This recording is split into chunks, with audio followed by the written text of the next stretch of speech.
Hey, Brandon, welcome to the show. I appreciate you being here. Yeah, thanks for having me on, Lacey. It's yeah, really excited to be here. You've done a deep dive on this topic, so I thought you would be a wonderful guest to go a little further into the Dependent Care Flex Spending Account, or the DCFSA. I have to look at that when I say it fast because I'm telling you, the acronyms I feel like from the DoD are just getting a little bit more complicated. Yeah, well, and then just knowing how to actually say them, I kind of went through a little. I was like, yeah, we'll just spell this one out. It's too long to try and make it into a word. So Yes. Well, can you just, I've done a show on this, which I'll be sure to link in the show notes for everybody. But can you remind everybody what the DCFSA is and what it's for?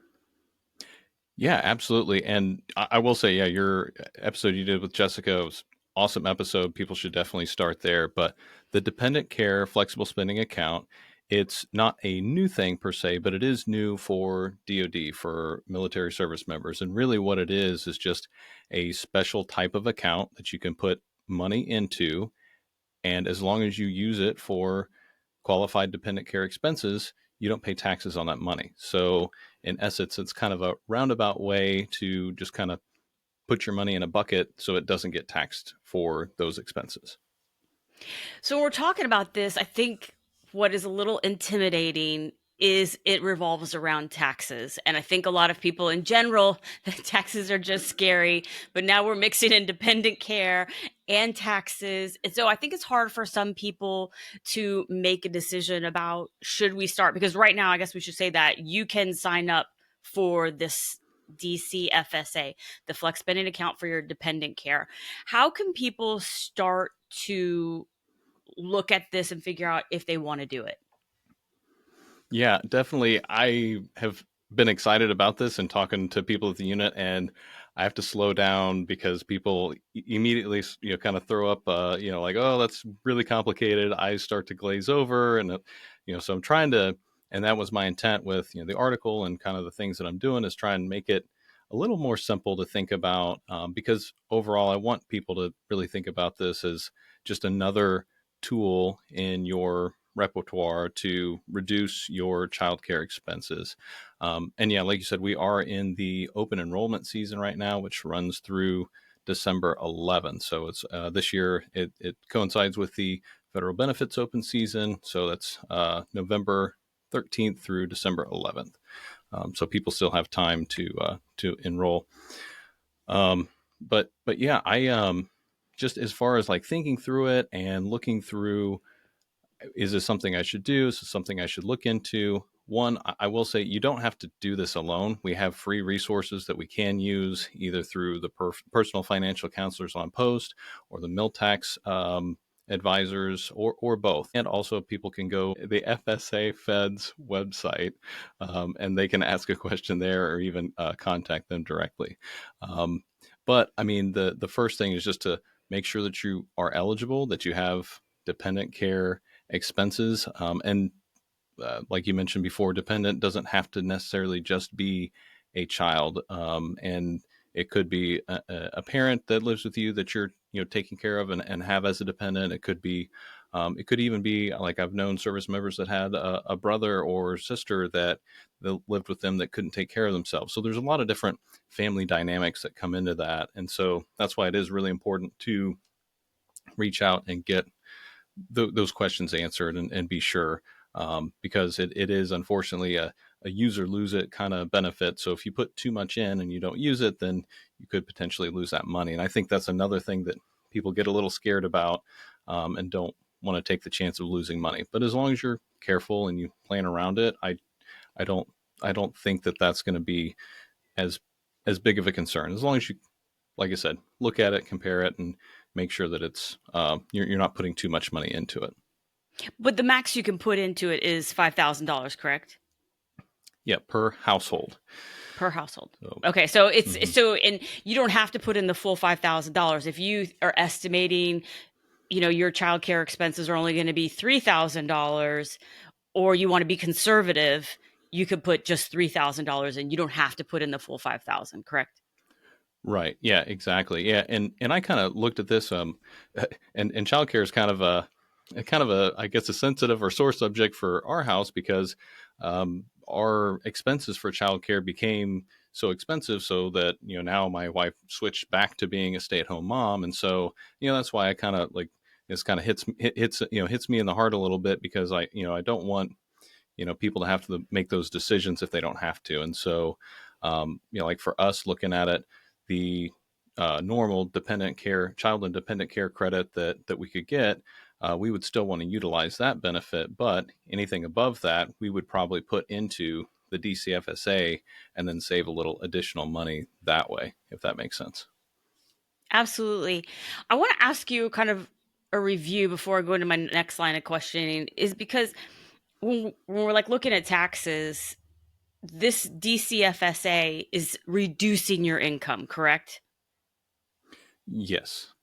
Okay, so the amount of money, and then because I want to ask you, this is something in your article, is the DCFSA worth it for people that have a lower income? And that's, I mean, everything in personal finances, it just depends. Everybody, you might have a spouse that's only working part time versus full time. Your spouse might be in school, so your child care expenses maybe not be as great as somebody else's. But on the whole, if we're looking at this, if you have really low income, is there advantage to doing this? And that's a great question. And I'll just say maybe. Um, and but the thing is, and this is what a lot of people maybe realize or maybe don't realize, our childcare costs. Like if you are going through a child development center on post or something like that, those costs are highly subsidized. So they just released the new rates for 2024. So they made some pretty significant changes. So if people haven't looked at what that's going to be next year, they definitely should. But say, for instance, for a young family that, say for instance, for us there for a while, I was like a staff sergeant and my wife was working part time, not full time. If she's not using the childcare all the time, then maybe this isn't going to be something that would be all that useful. But the other thing too is, if you're subsidized, you get that subsidy, either directly or indirectly, then that could reduce the number of dollars total that you can put either any of these benefits toward. And I know that, to make that sound a little easier, so I've kind of like made this into like mental buckets of money. So if I have a total amount of money that is for my childcare expenses, then I have to first take out any subsidy that I've gotten. So, like for us, when we were paying for childcare, we actually couldn't get CDC childcare on post, so we had to go through a provider in town. But with the Childcare Aware program, they actually paid a subsidy directly to the childcare center, and so then that reduced our costs. But that also would that doesn't that money that is sent there, we can't still claim that for dependent care expenses. So if our total would have been $10,000 for the year and they subsidize $6,000 for the year, well, now we only have $4,000 that we could claim for either the DCFSA or the dependent and child care credit. So it gets a little Wait, tricky. So can we pause there just so I can yeah. ask to clarify? So, Mm-hmm. but you would know in advance if just picking a round number, if Mm-hmm. your childcare expense for the month is $500 and they subsidize $100 of that, so you really only pay $400, you wouldn't be claiming 500 in your planning. You wouldn't say, okay, hey, it actually costs $500, when in reality you are only paying $400. So that's what you would be in your planning, right? Only planning for the $400 to be put away to get in the savings account. Correct. Yeah. Correct. Yeah. So that would reduce how much your total cost. So instead of being $6,000 for the year, now it's 4,800. Yeah. Yeah. Public Okay, math. so in Yeah. your planning, you So, just don't want to account for the subsidy that you receive in your planning. yeah. Yeah, correct. Yeah, you want to make sure that you're only you're applying each benefit only once to each basically matching it up to a specific dollar, or a range of money, so that you're not accidentally trying to double or triple dip.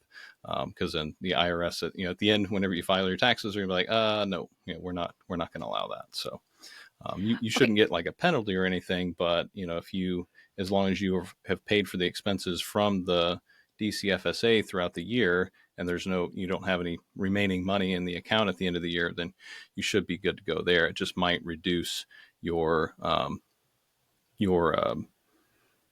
normal dependent and child independent care credit that you would get at the end of the year in your tax return. Yeah, I would think starting this out, I mean, with anything too, I think in life, like if it's new, you don't want to go to the max.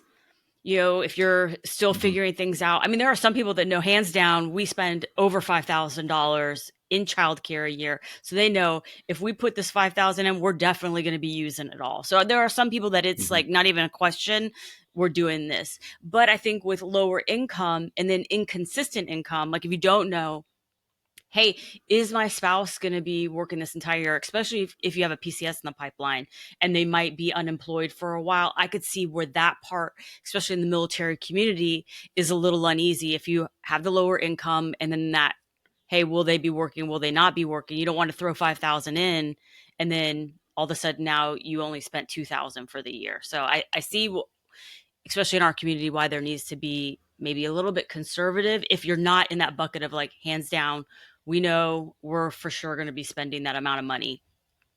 You mentioned Right. just a few moments ago about the dependent care tax credit. Can you explain what that is and why that is part of the conversation when we're talking about the DCFSA?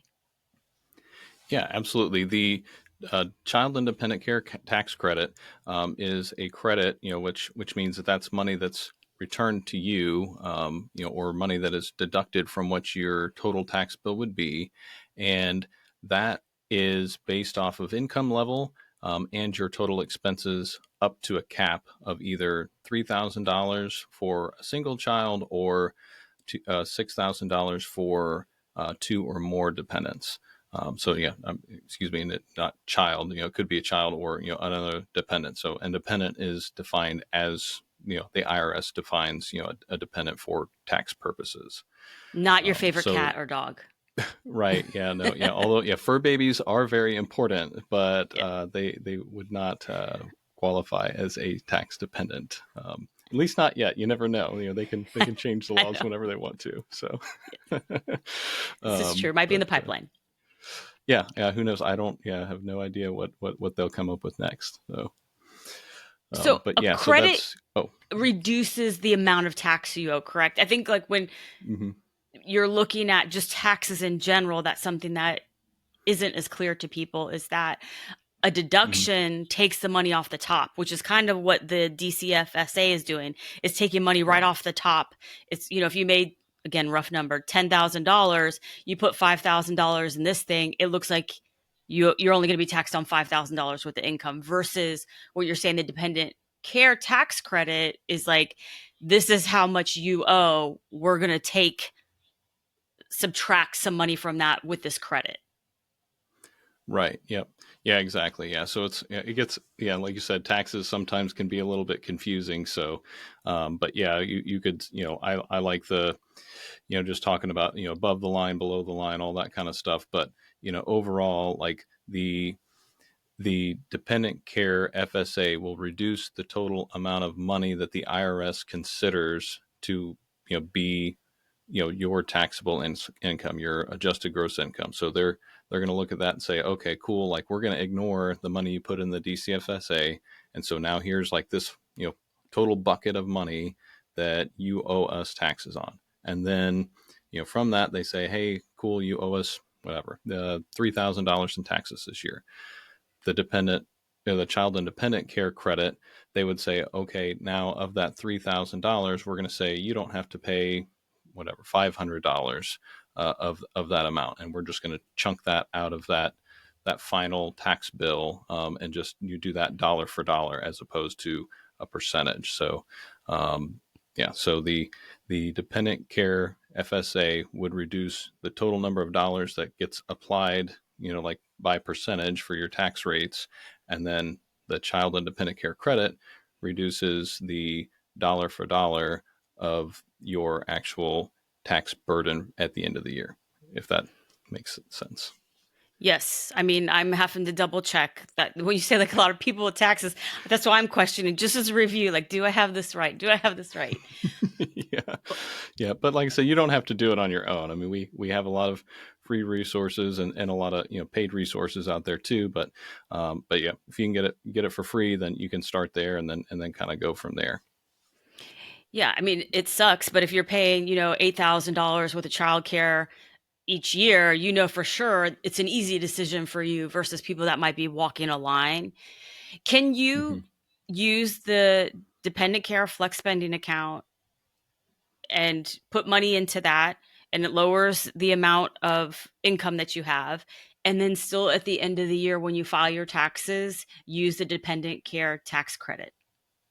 Yep, Yep. Okay. absolutely. Yeah, it just reduces the total amount of expenses that you can apply toward that. So if you only had $5,000 worth of childcare expenses for the year, then and you put $4,000 into the DCFSA, well, then you only have $2,000 left to apply toward that tax credit.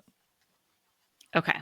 Because I just think knowing like that you can do both, but again, like it has reduced Hmm. your income. You've applied something to it, so I mean, I do think that there's loopholes, but I mean, they do try to make it so you can't double dip on some things. So, Yep. Yep. Yeah, they try and make it to where you only get taxed once, and then you only get credits and deductions once as well. So, but it gets pretty complicated. So, but I mean, I think this, if you have enough expenses, then utilizing that kind of triple threat of the subsidies, the DCFSA, and the child care credit, you could really make a significant difference for your overall total amount that you're going to be paying in childcare, which is a net benefit to anybody that has to pay that, because those prices are not getting cheaper. oh yeah, it's definitely not. For there are a lot of single parents and divorced parents in the military community. Is this a benefit that they can use? And is it a greater benefit to them, or can they give the same amount? Can they give $5,000? How is it different for the single parents? I mean, so the DCFSA is by household, so it should. I mean, for single, you can still utilize the full amount. For divorced service members, so that well, you want disclaimer. I'm not a divorce lawyer or anything like that, but you definitely need to look at who's claiming the dependent on their tax return. So and that's going to be up to however your custody agreement, all that kind of stuff is all set up. So that would be the important factor there. So if you're not claiming them as a dependent, you can't get the child care credit, and you can't get the reduction for the DCFSA. So and that could get really complicated, because I've heard of different couples to where they switch off, between this year, or these 2 years where I'm going to claim, and then the next 2 years you're going to claim, or whatever the case may be. So that's just something on that side. You just got to work out with the other parent, as far as exactly who's claiming who, and how you kind of skin that cat, so to speak. Well, that's good information to have if you are currently going through a divorce or you're thinking about getting divorced and wanting to do the DCFSA. That should be part of your planning, because if you're, setting it up right now and thinking you're going to throw the full amount in, and then next year you divorce, and who gets to claim, like all of that stuff. But I, also not a divorce attorney, but a lot of that stuff gets sorted out in the divorce decree. That this is the first year Mm-hmm. this parent gets to claim the child or the children as dependents. So, but something to think about definitely in your planning. Yeah, yeah, definitely something to think about, and yeah, like I said, definitely not my realm of expertise, but definitely something that you should be able to get some guidance and assistance with working through that as well. What mistakes do you see people potentially making that decide to contribute money to their DCFSA, that they can avoid by doing the proper planning and preparation right now before signing up. I think the biggest thing is just not looking into it. I've talked to a lot of service members, and I think it kind of gets filed in that this is really difficult, and I don't see the tangible benefit to it. So I'm just going to kind of put that off and not really look into it. So I'm afraid there's going to be some people that will just miss out on the opportunity to use it completely.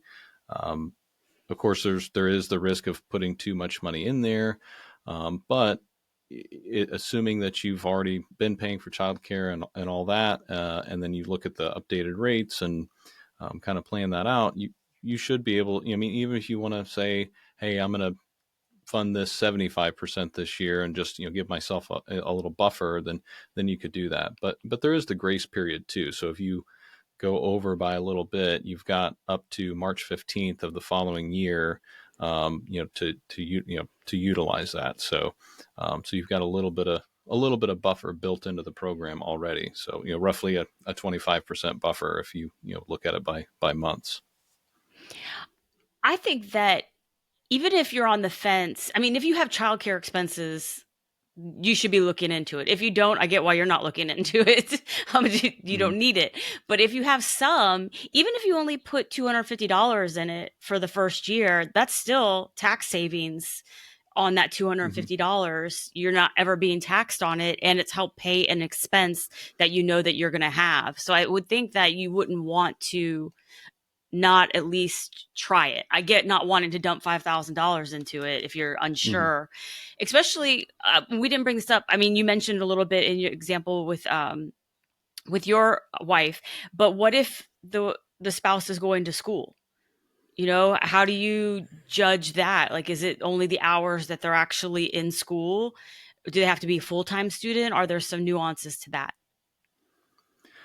Yeah, I mean, there is a provision for if they're going to school or they're working, you can use those expenses. But the assigned income, for that if they're going to school is I'll have to double check. $250 a month is what they say for a full time student. So it's not a lot, but it is something.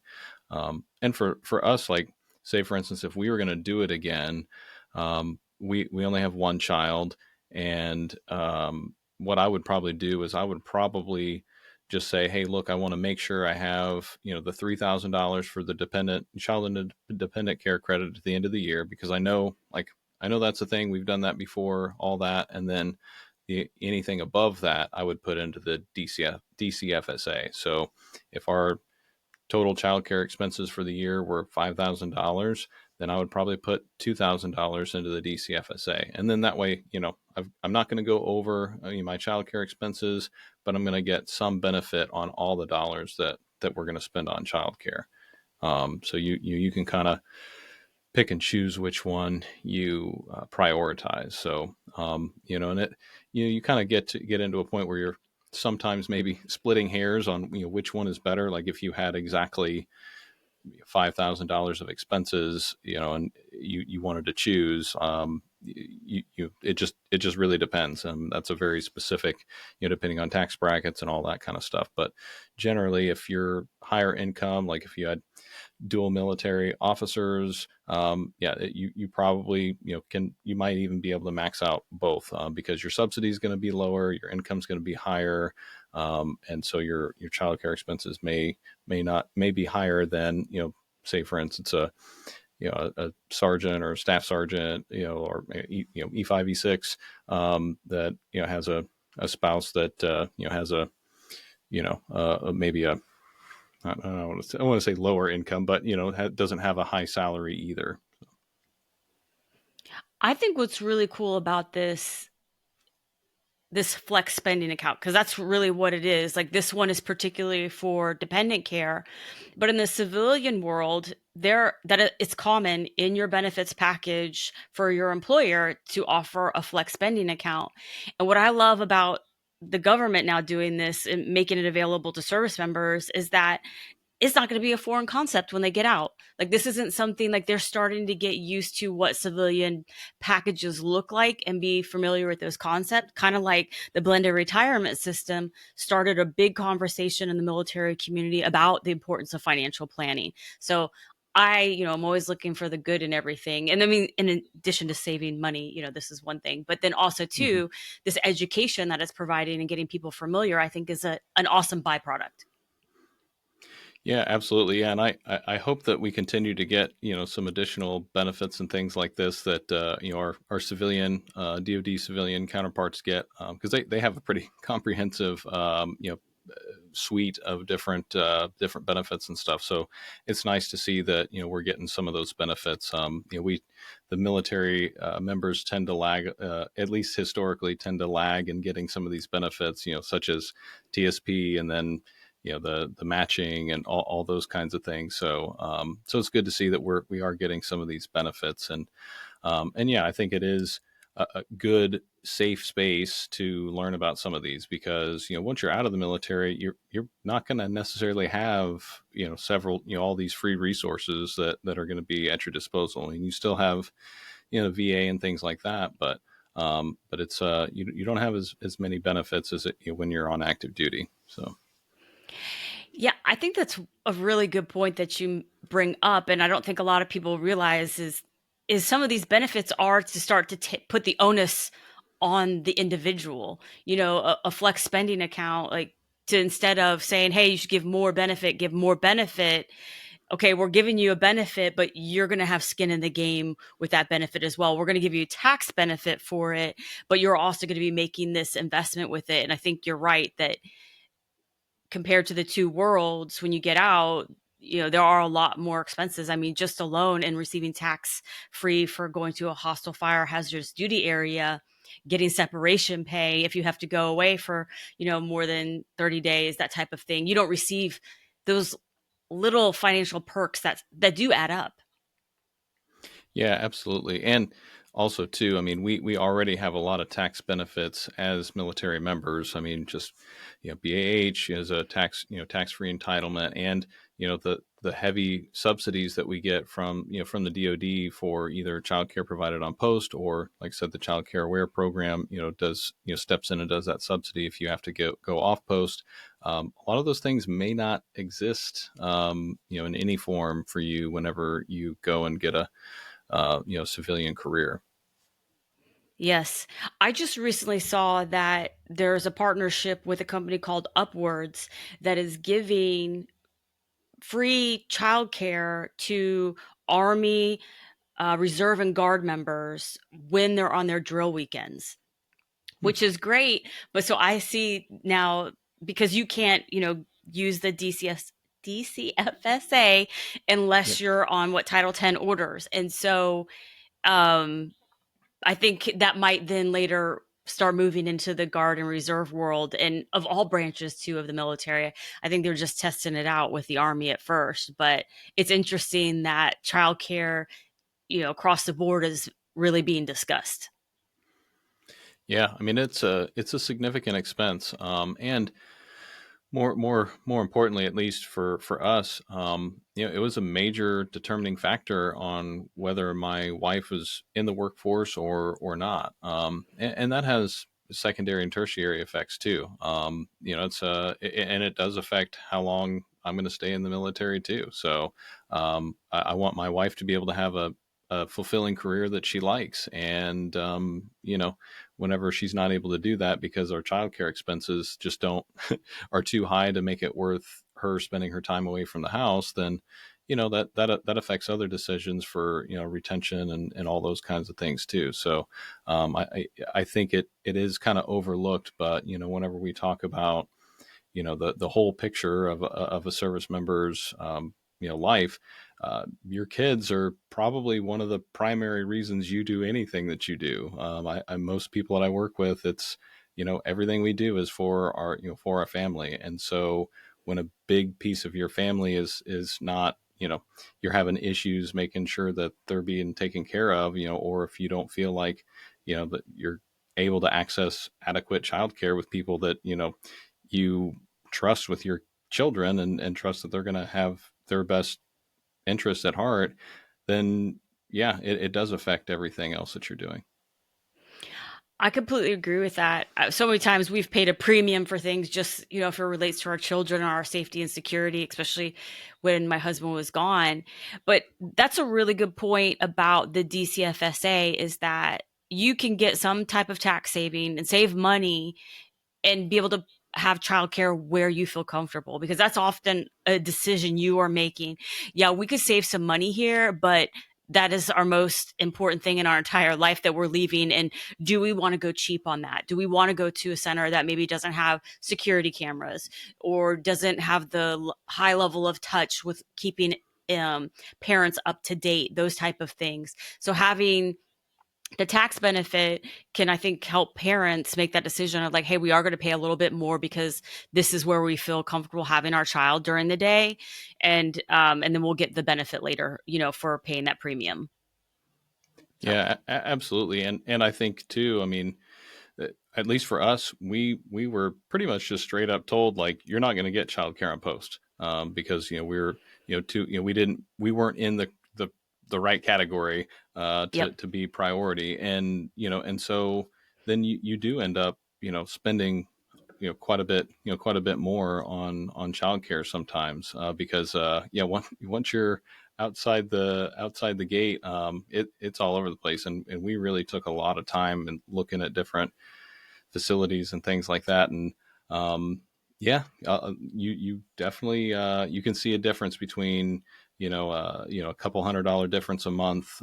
Some of the facilities can make a wild difference in the type of environment that is available to you. So it really is a big decision point for all families.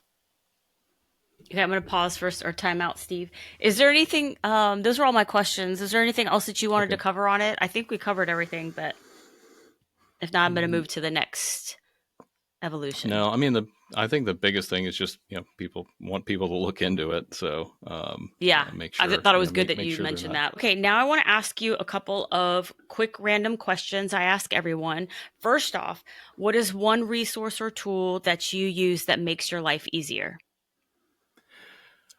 So I would say my network, and maybe that's not a specific tool, but I'll say this: I have built a great network of mentors, outside of the military as I move toward my next step. And I wish I would have been doing more of that while I was in the military, but I'll say this: I really feel like if tomorrow I found myself on the street with nothing, I could reach out to my network and they would all come together and help me figure it out, and I'd be on my feet in no time.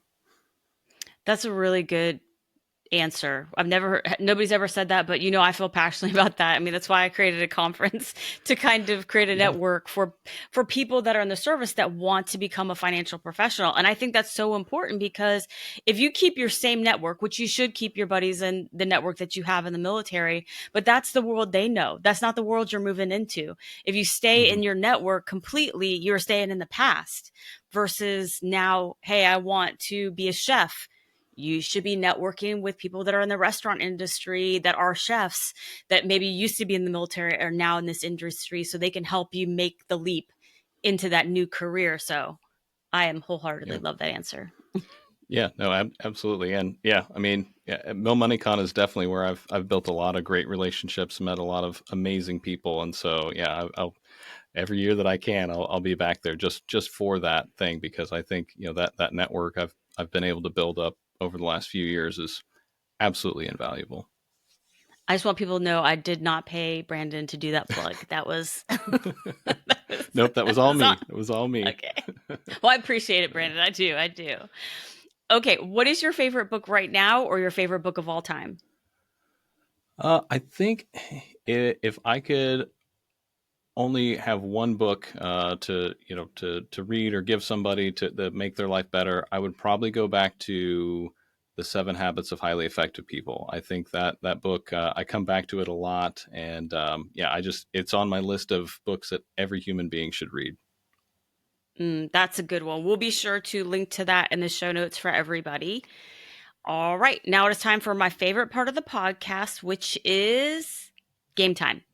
And today, in honor of your visit, because I know you like motorcycles, we're going I to do. be playing How Well Do You Know Motorcycles? So, Okay, I've got a lot I, riding on this, so yes, I did some research, and all of these questions are from avidrider.com. They have a trivia, how well do you know a motorcycle? So I've taken 5 of the questions, and some of them are fact or fiction, some of them are multiple choice trivia. If you get 3 out of the 5 correct, you get bragging rights that you won game time on the Military Money Show. okay, let's And do it. if you win, you get double bragging rights that you know a lot about motorcycles. So, Okay. so we'll see. Some of these are random, just heads up. Okay, number Okay, all 1. right. Most modern motorcycle sports bikes tires do not contain rubber. Fact or fiction? Let me read that Do again. not. Most modern motorcycle sport bike tires do not contain rubber. Contain rubber. I don't know if Mm, that word isn't really important. I'm gonna say false. I think there's got to be some kind of rubber in there. This says it is a fact. That's why I Hmm, really wanted to make sure that, because I was like, I'm, how do you I'm gonna go. the outside rubber, right? Yeah, well, I see. I don't ride a sport bike. I have a cruiser, so so that's I have Okay. plausible deniability. That's a good one. All right. Number 2. What is the longest distance? Let me say that again. Number 2. What is the longest distance motorcycle ride in a 24-hour period?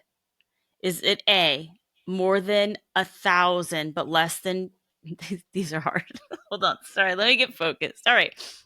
Is it A, more than 1,000 miles, but less than 1,250? Is it B, more than 1,500 but less than 2,000, or C, more than 2,000? Ooh, that's well, to get to 2000, you'd have to be riding an average of 80 some plus miles an hour. I feel like so. I'm gonna go with what was it? Was it B like less than 2000 but more than 1500? Is that More what I than said? 1,500 but less than 2,000. I'm gonna go with that because I think more than 2000, you really got to be booking for a long time. This says more than 2,000. This website might be Okay. total liars, Brandon. I don't know. Uh, But kudos to you that you were thinking about the miles per hour. I was just like, I don't know. How long can they go without going to the bathroom? Or like, yeah. where would you Well, yeah. drive straight? Yeah, maybe it was flat. Like maybe it was no curves. Yeah, yeah, maybe, yeah, or on a closed track, and they just went around and around and around and around, and had gas readily available. No, I don't know. Yeah. You're right. That there needs to be a little bit more detail in these because there's a lot of factors to consider. Okay, we might have to Try consider again. the source. Consider the source. Okay, number Okay. 3. Insurance companies say that up to this percentage of motorcycle theft claims are fake.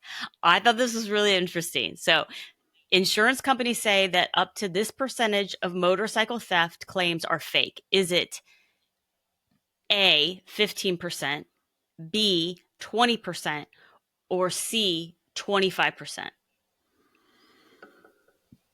Hmm. I'm gonna try 25%. That is correct, which I thought was crazy. Okay. So So people yeah. just say that it got stolen and it wasn't stolen.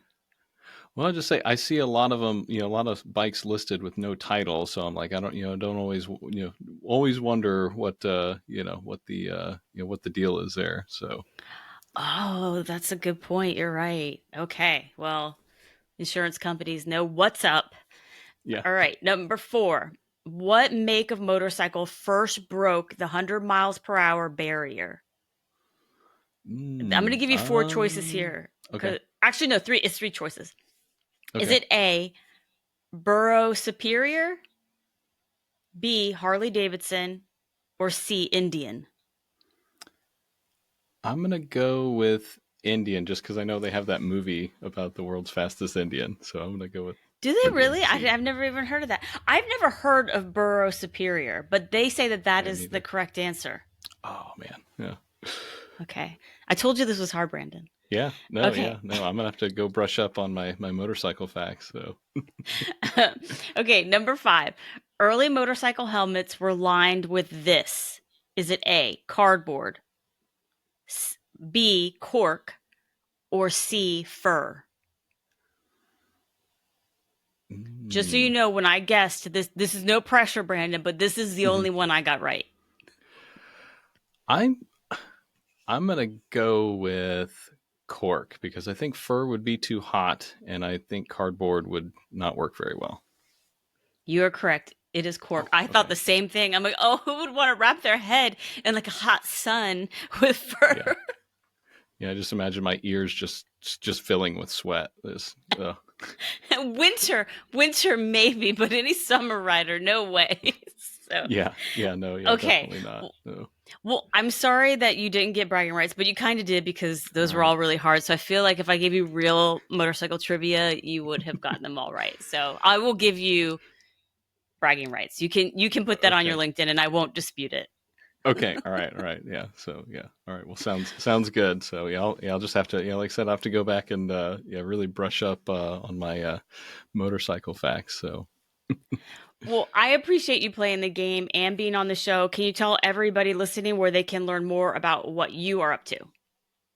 yeah, absolutely. Yeah, thanks for having me on again. And if people want to find me, whatever, I'm on LinkedIn / Brandon Lovinger.